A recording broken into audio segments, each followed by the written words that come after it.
Hello everyone, welcome back to my another mini blog. I hope তোমরা সবাই খুব ভালো আছো। সকালে স্নান করে এখন হব রেডি।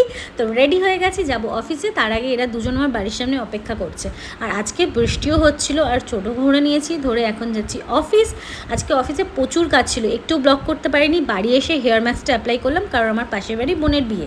তারপর লাঞ্চ করতে বসলাম, তারপরে লম্বা ঘুম দিয়ে পাশের বাড়ি এক বোন আছে, ওর থেকে সুন্দর এই মেকআপটা করে আমার স্কিনটাকে সুন্দর করে চকচক করে চলে যাচ্ছে বিয়ে বাড়ি।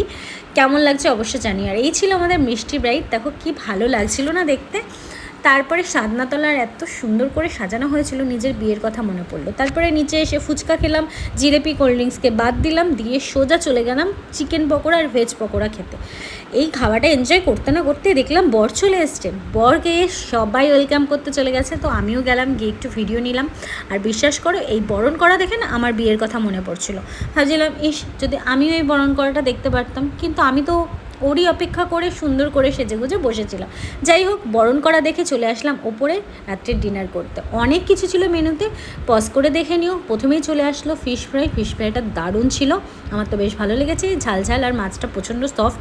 তারপরে আর অন্য কিছু খাইনি, সোজা চলে এসেছিলাম ভাত আর দই কাতলা খাবো বলে। গরম গরম ভাতের সাথে এই ফ্রেশ একদম দই কাতলাটা কড়া করে ভাজা, এত দারুণ হয়েছিল খেতে।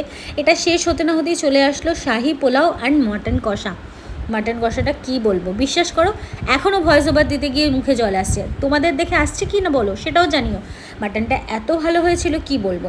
এই সুন্দর তুলতুলে নরম মাটনটা খেতে না খেতে চলে আসলো চাটনি আর পাঁপড়। সেটা খেয়ে রসগোল্লা স্কিপ করে সোজা চলে গেলাম এই সন্দেশের দিকে। সন্দেশটা খেয়ে নিচে এসে দেখি বর তো বিয়ে করতে বসে গেছে।